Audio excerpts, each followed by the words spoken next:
আজকে তোমাদের সঙ্গে এক নতুন এক্সপিরিয়েন্স শেয়ার করতে যাচ্ছি চাঁদপুরে নতুন কাচ্চি ডাইনে। চাঁদপুরে নতুন খুলেছে আর মাস দেড়েক ধরে এর রিভিউ নিয়ে বেশ আলোচনা চলছে, তাই ভাবলাম দেখে আসি আসলে কি এতটা স্পেশাল কিনা। আজকের ভিডিওতে তোমরা পাবে ডেকোরেশন থেকে শুরু করে বীরের পরিবেশ, 430 টাকার প্যাকেজে কি কি পাচ্ছ আর আমার অনেস্ট রিভিউ।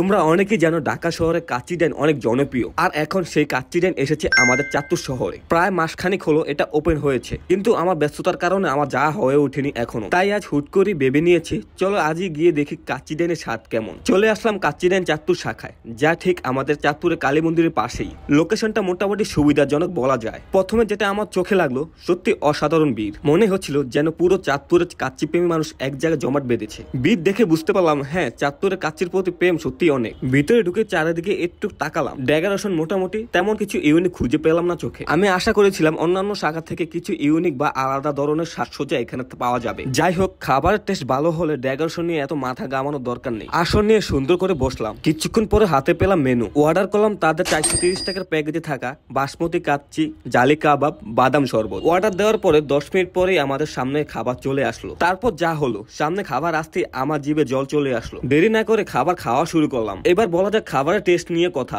কাচ্চির স্বাদ পেয়েছি এভারেজ, মাটন সফট পেয়েছি, রাইসের স্মেল ভালো ছিল, তবে একদম ওয়াও বলা যায় না, কিন্তু খেতে মোটামুটি ভালোই লেগেছে। তারপরে ছিল জালি কাবাব। আমার কাছে আজকের হাইলাইট ছিল এটা, সব থেকে বেস্ট লাগছে আমার কাছে জালি কাবাব। তারপর সঙ্গে ছিল বাদাম শরবত। বাদাম শরবতে একটু মিষ্টি বেশি থাকার কারণে আমার তেমন একটা ভালো লাগেনি, কেননা এতটা মিষ্টি আমি পছন্দ করি না। যারা একটু মিষ্টি পছন্দ করেন তাদের একটু ভালো লাগতে পারে। মোট কথা, কাচ্চি ডাইনে আমার কাছে আজকের অভিজ্ঞতা, ভিড় ছিল ভালো, খাবার সার্ভিস ছিল দুর্দান্ত, টেস্ট মোটামুটি ভালো, জালি কাবাব ছিল সেরা, শরবতে মিষ্টি একটু বেশি, ডেকোরেশন নিয়ে আরো কাজ করার দরকার।